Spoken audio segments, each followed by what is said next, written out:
Mag-i-sticker tayo ng motor guys.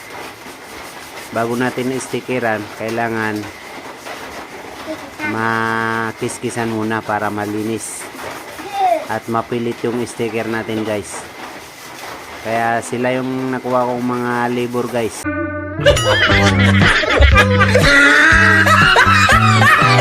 Hindi to nagpapasahod ng maliit, kailangan malaki.